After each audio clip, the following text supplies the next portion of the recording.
السلام علیکم ورحمۃ اللہ وبرکاتہ۔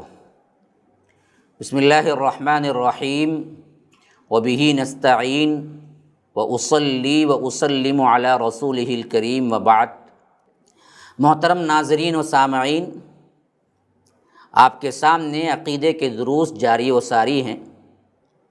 الحمدللہ گزشتہ کے درس میں آپ کے سامنے میں نے توحید الالوہیہ اور اس کو کیسے سمجھنا ہے اور کہاں سے بگاڑ ہوا، اس کو مختصراً میں نے سمجھانے کی کوشش کی ہے۔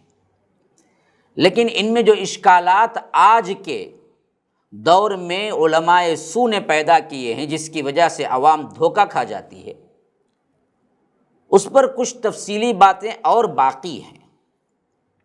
سب سے پہلی بات یہ ہے کہ شرک بت سے شروع ہوا یا صالح لوگوں سے شروع ہوا، یہ سوال بہت اہم ہے، کیونکہ سب سے اہم ترین مغالطہ اور چکمہ جو دیتے ہیں وہ یہ ہے کہ بت اور ہیں جن کی عبادت کو اللہ تبارک و تعالیٰ نے شرک قرار دیا، یہ ولی ہیں، یہاں پر اگر سجدہ نظر نیاز وغیرہ سب کریں گے تو یہ جائز ہے، بلکہ کرنا چاہیے، اللہ نے ان کو یہ پاور دیا ہے۔ اب سوال یہ پیدا ہوتا ہے کہ سب سے پہلے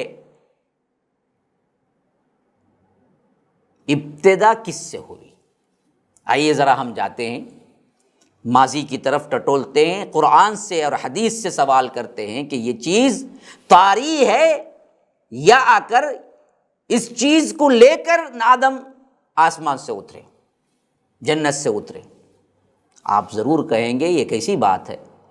حضرت آدم جب اترے ہیں تو اس وقت کون سی قبر، کون سا بت تھا جس کی پوجا پاٹ کرنے کے لیے اللہ تبارک و تعالیٰ نے زمین میں اتارا؟ ہرگز بھی نہیں۔ عام عوام میں سے کوئی بچہ بھی نہیں مانے گا اور صاف کہے گا اللہ کی عبادت کے لیے اتارا، تو اس وقت نہ کوئی درگاہ تھی، نہ کوئی قبر تھی، نہ کوئی بت تھا، نہ کوئی مذہب تھا، نہ کوئی فرقہ تھا، نہ کوئی اور چیز تھی، صرف اور صرف تھا تو وہ اسلام تھا۔ تو یہ طاری ہوا، یہ بعد میں آیا، اصل توحید ہے۔ اب یہ مان لینا ضروری ہے، اس کے علاوہ کوئی چارہ کار نہیں ہے۔ جب شرک طاری ہے اور جس پر حضرت آدم کو اللہ تبارک و تعالیٰ نے اتارا، وہ کون؟ توحید پر اتارا، اللہ ایک کی عبادت پر اتارا۔ اسی لیے انسانوں اور جنوں کو اللہ نے پیدا کرنے کا اعلان کیا ہے سورہ ذاریات کے اندر۔ جب یہ بات مان لی گئی ہے اور یہ بات آپ کو میں نے ثابت کر دیا، تو اب آئیے دوسرے سوال کی طرف۔ تو سب سے پہلے ہوا کیا؟ کسی نے کیا ہے اچانک اپنے تخیل میں 5 ہاتھوں والا 10 سانپوں والا سر بنا کر، جیسے ہم بتوں کو دیکھتے ہیں، ایسا رکھ کے اچانک مانگنا شروع کر دیا؟ کیا ہے تاریخ اس کی؟ اگر بت اور ولی الگ الگ ہیں تو اب سوال یہ پیدا ہوتا ہے نا جی کہ پہلے چیز وجود میں کون سی آئی؟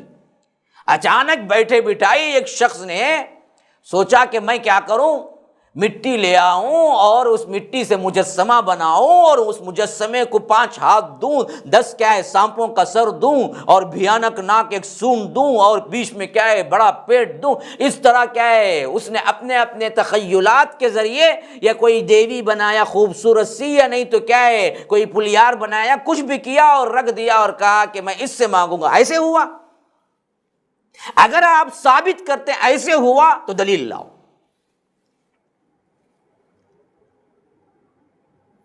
ایک دلیل لاؤ کہ پہلا بت جو دنیا میں بنا تھا وہ یہ تھا، اس واسطے ولی الگ ہیں، بت الگ ہیں تو ہم مان لیتے ہیں۔ تمہارے پاس کیا دلیل ہے؟ پھر کیسے ہوا؟ میں دلائل کے ساتھ ثابت کرتا ہوں آپ کو ہوا کیسے۔ اللہ تبارک و تعالی نے سورہ بقرہ کے اندر یہ آیت کان الناس امۃ واحدہ، شروع میں سب کے سب ایک ہی امت تھے، واحد، کوئی فرقہ نہیں، کوئی نقش بندی نہیں، سہر وردی نہیں، ہاں کوئی فلاں نہیں، کوئی شیعہ نہیں،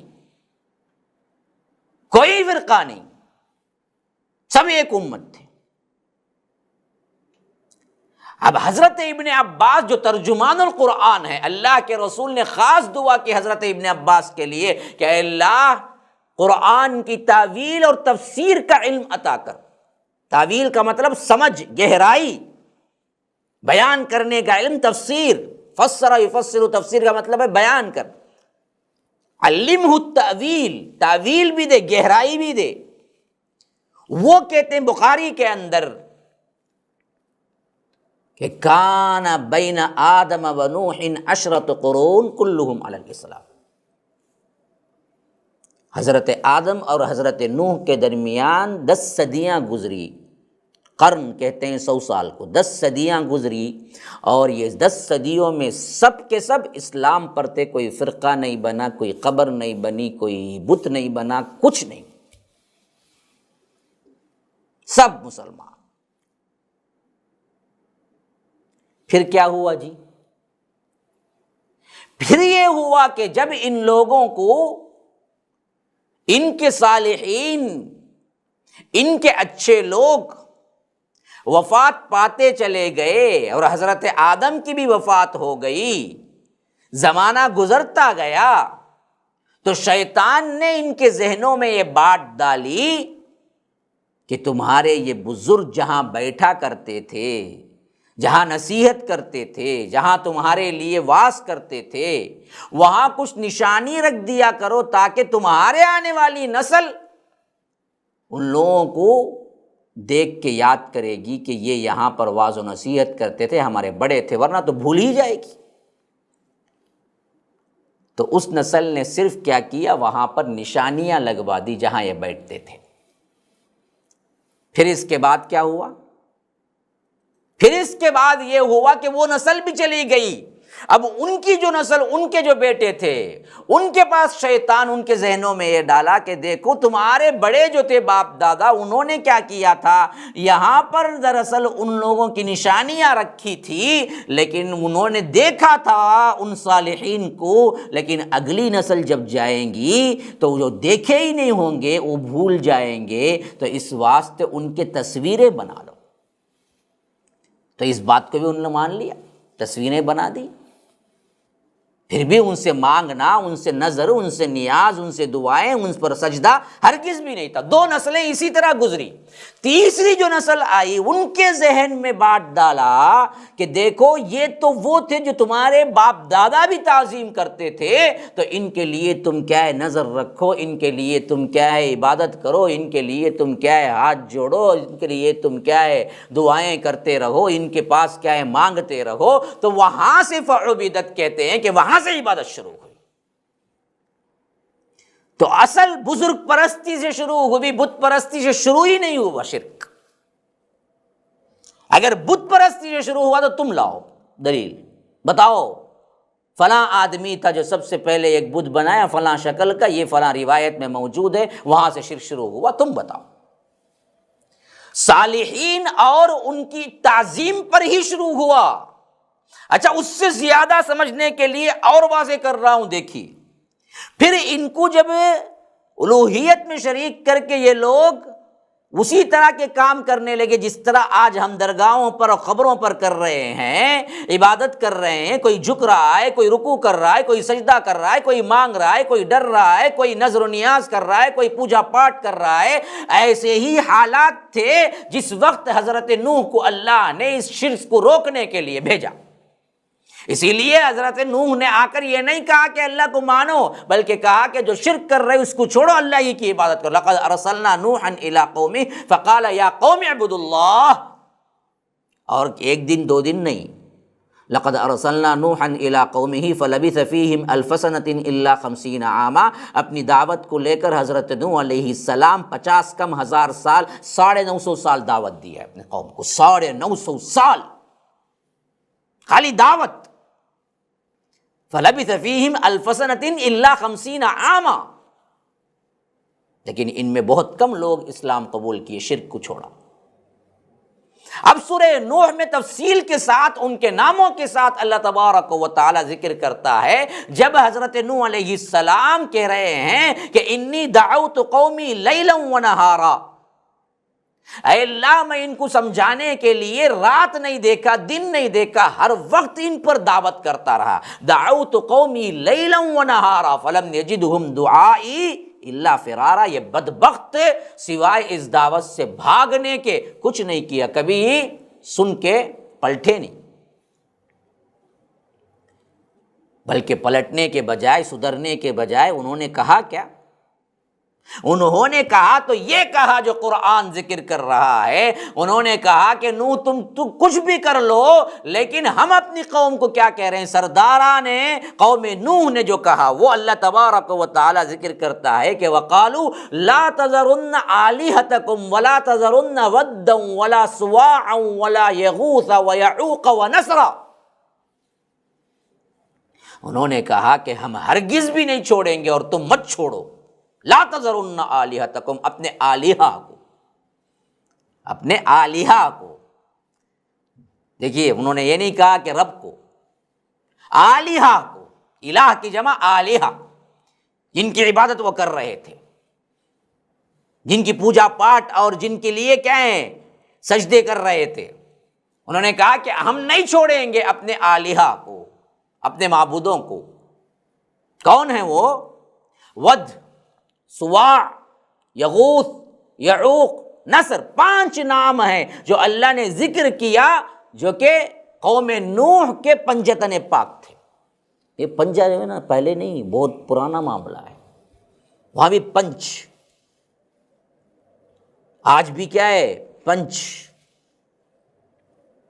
ابو بکر، عمر، عثمان کو تو گالیاں بکتے ہیں بدبخت، اور حضرت علی، حسنین، کریمین، فاطمہ اور اللہ کے رسول کو ملا کے کہا کہ پنجتن پاک۔ کیا اللہ کے رسول صلی اللہ علیہ وسلم نے کبھی پنجہ بٹھایا؟ کبھی اللہ کے رسول صلی اللہ علیہ وسلم نے بتایا کہ کیا ہے ہم 5 کیا ہیں، الگ سے ہمارے لیے اجازت ہے کہ تم عبادت کرو؟ اللہ کے رسول صلی اللہ علیہ وسلم تو ہمیشہ یہ کہتے تھے کہ میں ابو بکر عمر گئے، میں ابو بکر عمر آئے، میں ابو بکر عمر ساتھ تھے، میں ابو بکر عمر ایمان رکھتے ہیں، میں ابو بکر عمر یہ کرتے ہیں، میں ابو بکر عمر، میں ابو۔ یہ کون کہہ رہے ہیں؟ خود حضرت علی کہتے ہیں کہ جب حضرت عمر کی وفات ہوئی تو ان کے سامنے ادھر کھڑے ہو کے صحابہ سے خطاب کیا کہ میں نے ہمیشہ یہ سنا جب بھی اللہ کے رسول ذکر کرتے تو کہتے کہ میں ابو بکر عمر، میں ابو بکر عمر، میں ابو بکر عمر۔ تو ایسے ہی یہ 7 حشر میں بھی 7 اٹھیں گے تو ابو بکر عمر دائیں بائیں اللہ کے رسول درمیان میں ہوں گے۔ ان بدبختوں نے ایسے صحابہ کو تو گالیاں دے کر نکال دیا۔ اہل بیت کی فضیلت ہے، اس کا کوئی انکار نہیں کر سکتا، لیکن ان کو عبادت میں شامل کرنے کا اختیار تمہیں کس نے دیا؟ ان کو الہ بنانے کا اختیار تمہیں کس نے دیا؟ وہ سب کے سب مخلوق ہیں، اللہ نے بنایا ان سب کو۔ تو غرض کے میں بتا رہا تھا یہ 5 بت جن کے نام آئے ہیں، کیا یہ بت تھے؟ یعنی یہ اپنے تخیل میں سوچ کے انہوں نے یہ نام دے کے بنا لیے تھے؟ نہیں۔ اگر تم مانتے ہو کہ یہ ان کے تخیل میں سوچ کے یہ بنا لیے تھے تو دلیل لاؤ۔ اگر تمہارے پاس دلیل نہیں ہے تو میں دلیل کے ساتھ بات کرتا ہوں کہ اس کے بارے میں خود ابن عباس کہتے ہیں کہ ہذہ اسماء، بخاری کے اندر، ہذہ اسماء رجال صالحین من قوم نوح، یہ قوم نوح کے صالح ترین افراد کے نام تھے، ود، سواع، یغوث، یعوق، نصر۔ بت نہیں تھے، یہ صالح لوگوں کے نام تھے، اولیاء کے نام تھے اس زمانے کے۔ خاص کر اللہ کے نبی حضرت آدم علیہ السلام کے نسل کے اندر سے جو معزز شخصیات پیدا ہوئی، جیسا کہ بعض روایتوں میں آتا ہے کہ ان کے بعد سب سے پہلے نبی بننے والے ان کے بیٹوں میں شیث تھے، شیث، جن کا ذکر قرآن میں نہیں آیا ہے لیکن دوسری روایتوں میں آیا ہے۔ نوح بعد میں نبی اور رسول بنے، لیکن جو انبیاء ان درمیان میں آئے وہ شیث تھے۔ شیث کے بیٹوں میں یہ 5 ہیں، گویا کہ پڑ پوتے تھے حضرت آدم کے، جو ود، سواع، یغوث، یعوق، نصر ہے۔ 5 حضرت آدم کے بیٹے شیث کے پوتے تھے، سب صالح ترین لوگ تھے، ان کی عظمت ہی میں ان لوگوں نے کیا کیا؟ غلو کیا اور ان سے پوچھنا شروع کیا، ان کو عبادت کرنا شروع کیا۔ جب اس تاریخ کو اچھی طرح سمجھ جائیں گے تو یاد رکھیے مسلمانوں، کوئی نہیں ہے جو تمہارے عقیدے کو بگاڑ سکے۔ اور یہ تعصب کی پٹی نکال کے رکھ دیجئے، اور جو بات میں نے دلائل سے پیش کی ہے اس پر غور کیجئے تو آپ کو تمام چیز سمجھ میں آ جائے گی کہ بت اور ولی میں کوئی فرق نہیں ہے عبادت کے اعتبار سے، کہ نہ بت کے لیے عبادت جائز ہے نہ ولی کے لیے جائز ہے۔ اور شرک کی ابتدا جو ہوئی وہ اصل میں ولی اور صالح ترین لوگوں سے جاری ہوئی، بلکہ وہاں پر بت کا نام و نشان بھی نہیں تھا، بس ان کو یاد رکھنے کے لیے انہوں نے مجسمے بنا لیے، ورنہ تو کیا ہے، ان کی عظمت ہی تھی، اللہ کے مقرب بندے ہی تھے۔ اور قرآن میں جو یہ دلیل دیتے ہیں کہ جہاں کہیں بھی مشرکین کا ذکر آیا ہے وہاں سب بت مراد ہیں، اور یہ لوگ کیا کرتے ہیں کہ بتوں کی آیتیں، مشرکین کی طرف آنے والی آیتیں ہمارے ولیوں اور ہمارے مسلمانوں کو فٹ کر دیتے ہیں۔ یہ ہمارے اوپر بہت بڑا الزام ہے جو یہ کہتے ہیں اللہ نے مشرکین کے لیے جو آیتیں اتاری اور بتوں کے لیے جو آیتیں اتاری وہی اولیاء پہ فٹ کر دیتے ہیں۔ ہرگز بھی نہیں، ہم کون ہوتے جی؟ جو چیز نہیں ہے وہ چیز ہم کیسے بول سکتے ہیں؟ اللہ تبارک و تعالی نے جہاں بتوں کے ان کا ذکر کیا وہاں ولیوں کا بھی مسئلہ تھا، ولیوں کو بھی عبادت سے انکار کیا۔ پچھلی امتوں میں یہود و نصارہ کے اندر صالحین کی قبریں بنتی تھی، وہاں پر پوجا پاٹ ہوتا تھا، ان کو پکارا جاتا تھا، اس کو اللہ کے رسول صلی اللہ علیہ وسلم باقی رکھنا تھا نا۔ اگر یہ چیز صحیح تھی تو یہ تو کہنا تھا کہ مشرکین تم نے جو کیا بہت غلط کیا، اصل میں ایسا نہیں ہونا چاہیے، ان بتوں وغیرہ کو مار کے توڑ کے کیا کرو، ان کی قبروں کو تلاش کرو، اور اللہ سے یہ مانگتے کہ اے اللہ ابراہیم کی قبر کہاں ہے ذرا بتا دے، اسماعیل کی قبر، کیونکہ یہ حضرت ابراہیم اسماعیل کو تو مانتے ہی تھے پہلے سے، انہی کی اولاد کہتے تھے۔ تو اگر یہ مسئلہ صحیح ہوتا تو اللہ کے رسول دعا کرتے کہ اے اللہ ان کی قبروں کو بتا دے، پھر اس کے بعد مشرکین مکہ کو بلا کہتے کہ چلو بھائی ہم اس کی تعمیر کریں گے، بہترین درگاہ بنا دیں گے، ایک حضرت ابراہیم کی ایک حضرت اسماعیل کی، اور چلو تم کیا ہے ان کو ماننے لگو۔ تو مشرکین مکہ خوش ہو جاتے، نہ بدر ہوتی، نہ احد ہوتا، نہ خندق ہوتی، نہ کوئی لڑائی ہوتی، سب کیا ہے خوش ہو جاتے کہ تم نے بہت اچھا کام کیا۔ اگر یہ جائز کیوں نہیں کیا؟ سوال یہ پیدا ہوتا ہے، جب یہ دین کا حصہ تھا تو کیا کیوں نہیں؟ اب بات سمجھ آ رہی کس طرح یہ لوگ چکما دیے؟ اپنا پیٹ پالنے کے لیے ان لوگوں نے کیا کیا ہے۔ اچھا اب سمجھیے کہ قرآن کے اندر صرف بت کے لیے ہی استعمال ہوا ہے لفظ؟ ہرگز بھی نہیں، اولیاء کے لیے بھی استعمال ہوا ہے، وہ بھی شرکی کہا گیا ہے۔ جیسے کہ رب العالمین کہتا ہے سورہ اعراف کے اندر ایشرکون ما لا یخلق شیئا وهم یخلقون ولا يستطيعون لهم نصرا ولا انفسهم ينصرون، آیت نمبر 191 192، اچھی طرح یاد رکھ لیجیے۔ اب یہ کیا کہہ رہا ہے؟ ایشرکون ما لا یخلق شیئا وهم یخلقون، یہ جو بھی اللہ تبارک و تعالیٰ کے ساتھ شرک کرتے ہیں انہوں نے کچھ شے، کوئی چیز بھی پیدا کی ہے نہیں، جبکہ یہ خود پیدا ہوئے ہیں، پیدا کیے گئے ہیں۔ وَلَا يَسْتَطِيعُونَ لَهُمْ نَصْرًا، وہ کسی کے لیے کیا ہے مدد کی طاقت نہیں رکھتے، استطاعت نہیں، عَلَىٰ أَنفُسَهُمْ يَنصُرُونَ، کہ اپنے آپ کو لیے بھی مدد کی طاقت ان کے پاس نہیں ہے۔ یہ کس کی طرف آ رہا ہے اشارہ؟ انسانوں کی طرف آ رہا ہے، بتوں کی طرف آ رہا ہی نہیں۔ اور اسی طرح اسراء میں اس سے اہم ترین آیت 56 آیت نمبر فرمایا قُلِ ادْعُوا الَّذِينَ زَعَمْتُم مِّن دُونِهِ فَلَا يَمْلِكُونَ كَشْفَ الضُّرِّ عَنكُمْ وَلَا تَحْوِيلًا، فرمایا جو لوگ یہ زعم رکھتے ہیں، یہ دعویٰ کرتے ہیں کہ اللہ تبارک و تعالیٰ کے علاوہ بھی دوسرے ہماری باتوں کو سنتے ہیں، ان کو پکارتے ہیں، قُلِ ادْعُوا الَّذِينَ زَعَمْتُم مِّن دُونِهِ فَلَا يَمْلِكُونَ كَشْفَ الضُّرِّ عَنكُمْ وَلَا تَحْوِيلًا، وہ کوئی ملکیت نہیں رکھتے تمہاری تکلیفوں کو دور کرنے کے لیے، تمہارے مدد کرنے پر کوئی طاقت نہیں رکھتے۔ اب دراصل یہاں پر بھی کون مراد ہیں جی؟ بت ہوتے ہیں کیا اس میں؟ ہرگز بھی نہیں۔ کیوں؟ اگلی آیت اور تشریح کر رہی ہے 56 سے 57، یہ کبھی نہیں بھولنا۔ سورہ اسراء سورہ نمبر 17 آیت نمبر 57، اس کے ساتھ اولئک الذین یدعون یبتغون الی ربہم الوسیلۃ ایہم اقرب ویرجون رحمتہ ویخافون عذابہ ان عذاب ربک کان محذورا۔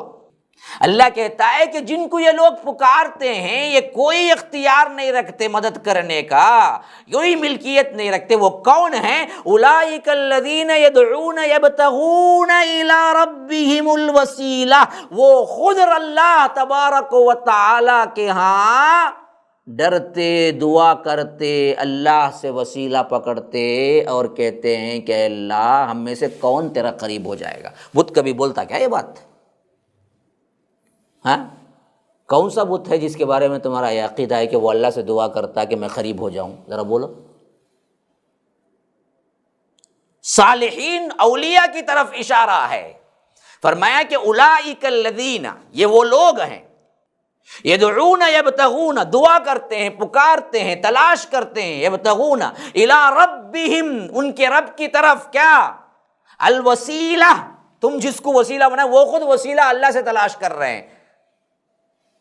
جن کو تم وسیلہ بنا کے کہتے ہو کہ یہ ہمیں کیا ہے چھوڑیں گے لے جا کے اللہ کے پاس، بدبختو اللہ کہتا ہے کہ یہ کیا وسیلہ بنیں گے تمہارا، یہ خود وسیلہ اللہ کے ہاں تلاش کر رہے ہیں اپنے نیک اعمال سے۔ اے اللہ ہمیں بخش دے، اے اللہ ہمیں مرتبہ بلند کر، ایہم اقرب، اللہ سے نزدیک اور اللہ سے اقرب کون ہوگا، زیادہ نزدیک کون ہوگا، وہ دعا کر رہے ہیں۔ ایہم اقرب ویرجون رحمتہ، اور امید لگائے بیٹھے ہیں اس کی رحمت سے، وَيَخَافُونَ عَذَابًا، اور اس کے عذاب سے ڈرتے ہوئے ہیں۔ بت ڈرتا عذاب سے؟ رحمت کی امید لگائے بیٹھا ہے بت، کون سا بت ہے وہ ذرا بتاؤ؟ صاف اشارہ ہے یہ اللہ کے نیک بندے، صالح بندے ہیں جن کی طرف اللہ اشارہ کر رہا ہے کہ بدبختو جن کو تم بنائے ہوئے ہو ولی اور وسیلہ، وہ خود اللہ کے ہاں ان کا معاملہ یہ ہے کہ وہ دعائیں کر رہے ہیں، اللہ کے عذاب سے ڈر رہے ہیں، اور اللہ تبارک و تعالیٰ کے پاس رحمت کی امید لگائے دیکھ رہے ہیں کہ کون اللہ کے قریب تر بنے گا، کون اللہ تبارک و تعالیٰ کا محبوب بنے گا، ان کو تم وسیلہ بنائے ہوئے ہو۔ یہ دو آیتیں جن بدبختوں نے کیا کیا، عوام کو پھیرا ہے کہ یہ بت الگ ہیں جی، ہمارے تو ولی ہیں، ولی اور بت ایک ہوتے کیا؟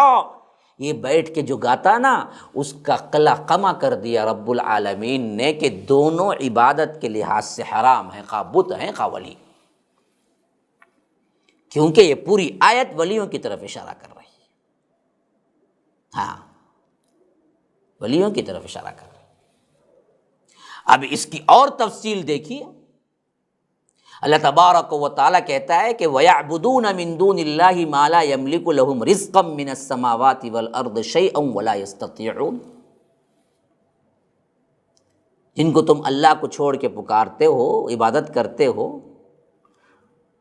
آسمان اور زمین میں رزق کا کوئی ایک تنکے کا بھی مالک ہے؟ بتاؤ، کالے شاہ ولی فلاں درخت بنائے، موسیٰ شاہ قادری ایپل بنائے، عبد القادر جیلانی موز بنائے، کیا بنائے؟ بتاؤ ذرا، ہے کوئی استطاعت ہے؟ حتیٰ کہ استطاعت کے سلسلے میں بنانا تو بہت بہت بہت دور کی بات ہے۔ جو مثال رب دیتا ہے اگر آپ کو سمجھ آ جائے تو کبھی تم کیا ہے ان درگاہوں پہ ہاتھ نہ اٹھاؤ گے، ان درگاہوں پہ کیا ہے جا کے سجدے نہ کرو گے، جو سورہ حج میں آیت نمبر 73 میں اللہ کہتا ہے، فرمایا یا ایھا الناس، اے لوگو، ضرب مثل فاستمعوا لہ، میں تمہیں ایک مثال دے کے سمجھا رہا ہوں، کان لگا کے سنو۔ سمع سننا، لیکن اسے کیا ہے استماع سے غور سے سننا۔ فرمایا کہ ضرب مثل، میں ایک مثال تمہیں دیتا ہوں، استمعوا لہ، کان لگا کے سنو۔ ان الذین تدعون من دون اللہ، جو لوگ اللہ کو چھوڑ کر پکارتے ہیں لن یخلقوا ذبابا، وہ ایک مکھی بھی پیدا نہیں کر سکتے، وَلَوِ اجْتَمَعُوا لَهُ، ایک اکیلے خادر ولی نہیں، کالے شاہ ولی سے لے کر جنید بغدادی سے لے کر آج تک کون کون نقش بندی ہے، سب مل کے ایک مکھی پیدا کر کے دکھا دو، پورے سحر وردی آ جاؤ، پورے نقش بندی آ جاؤ، پورے فلاں آ جاؤ، پورے فلاں آ جاؤ، سب ولی مل کر ایک مکھی پیدا کر کے دکھا دو، ہم مان لیتے ہیں تمہارا بھی کچھ ہے۔ اللہ چیلنج دیتا ہے، جاوید کا چیلنج نہیں ہے، یہ رب کا چیلنج ہے، قیامت تک رہے گا۔ بتاؤ تم، لن یخلقوا ذبابا ولو اجتمعوا لہ، ایک مکھی پیدا نہیں کر سکتے خواہ تم سب کے سب جمع ہو جاؤ۔ صرف اتنا ہی نہیں، اس کے بعد کا جو ٹکڑا ہے نا وہ زیادہ اور سمجھ والا ہے۔ فرمایا وَإِن يَسْلُبُهُمُ الذُّبَابُ شَيْئًا، یا رب یا رب، سبحان اللہ، ایسی مثال اس سے بہتر کوئی مثال ہو ہی نہیں سکتی۔ جب رب دے رہا ہے تو اس سے بہتر کیسے مثال ہو سکتی؟ وَإِن يَسْلُبُهُمُ الذُّبَابُ شَيْئًا لَا يَسْتَنقِذُوهُ مِنْهُ، جن بتوں اور جن ولیوں اور جن صالحین کے قبروں پہ تم لے جا کے چڑھاوے چڑھاتے ہو، ان چڑھاؤں میں سے، ان کے کھانوں میں سے، ان کے موز میں سے، ان کے بندی میں سے کچھ لے لے مکھی تو اس کو واپس اس کے منہ سے نکال نہیں سکتے تمہارے ولی۔ ہے تو کر کے بتاؤ۔ آپ گئے درگاہ میں، باہر بندی بک رہی تھی، بندی لے لیا آپ نے، اب حضرت کے لیے نیت کر کے جا رہے ہیں، تو اب یہ حضرت کا مال ہو گیا نہیں ہو گیا؟ حضرت کا مال ہو گیا۔ اب جاتے جاتے راستے میں ایک مکھی آئی، بیٹھی اٹھی نکل گئی، صرف ایک تن کا شکر کا لے کے، اب ولی سے کہو کہ تمہارے مال میں سے مکھی لے گئی ہے، وہ مکھی کے منہ سے وہ تن کا واپس لاؤ، قیامت تک نہیں لا سکتے۔ میرا چیلنج نہیں ہے، میرے رب کا چیلنج ہے، سبحان اللہ۔ میرے بیٹھنے پہ مجھے کیا ہے یہ یقینی ہو سکتی ہے، رب کے چیلنج پہ مجھے کیا ہے یقین ہے۔ کائنات کے تمام ولی مل کے مکھی سے منہ سے نکلا وہ جو چوسا ہوا یہ خطرہ نکال کے لائیں، پھر میں بھی مان لیتا ہوں کہ تم میں بھی کچھ طاقت ہے۔ یہ رب کہتا ہے ضعف الطالب والمطلوب، مانگنے والا بھی کمزور، جس سے مانگا جا رہا ہے وہ بھی کمزور۔ ان سے مانگتے ہو؟ مانگ رب سے، اگر مانگنا ہو۔ کیا ملے گا تجھے آدمی سے؟ تجھے کیا ملے گا؟ اتنا واضح صاف شفاف عقیدہ، ہم نے کس طرح اس کو بگاڑ دیا ہے۔ دیکھو کس طرح ہم نے اللہ کی نافرمانی کی اور اللہ تبارک و تعالیٰ کا غصہ بھڑکایا۔ سب سے زیادہ اللہ تبارک و تعالیٰ کا غصہ مشرکوں پر بھڑکتا ہے، شرک سے اللہ ناراض ہے، پورا قرآن توحید پر ہے، لیکن ہم نے کیا کیا؟ اسی شرک کو اپنے انگ انگ میں، اپنے عضو میں سمائے ہوئے ہیں۔ ہمارے گھر برباد، ہمارے بچے برباد، ہمارے والدین برباد، ہمارے بہنیں سب کچھ۔ کوئی پڑھ کے نہ توحید کو سمجھتا ہے، نہ توحید کی باتیں اس کو سننے کے لیے تیار ہوتا ہے، بلکہ اپنی ہی وہ پرانی پٹی جو پڑھائی ہوئی ہے، نہیں بھائی یہ صحیح، ہمارے پیر بولے، وہی تمہارے پیر 1000 کے، اب تو 1000 بھی نہیں 2000 کے نوٹ ہے، 2000 کے نوٹ کیا کرتے ہیں؟ پیر من کو 5 روپے دیے بھائی تمہیں، بولے تو پیر بولے بول کے 5 روپے مان لیں گے تمہیں 2000 کے نوٹ کو؟ بولیں گے نہیں کیا پیر صاحب، کیا تمہارے آنکھیں اندھے ہوئے کیا؟ میں 2000 کی نوٹ دیا ہوں، وہ بھی کیا فرسٹ کلاس کلر کی آتی ہے، اب تو 5 روپے کیسا بولتے تمہیں اسے؟ وہاں بولتے نا برابر۔ دنیا میں تو ہوشیار، دین میں وہ بول دیے بس کافی ہے، دین اتنا سستا ہے۔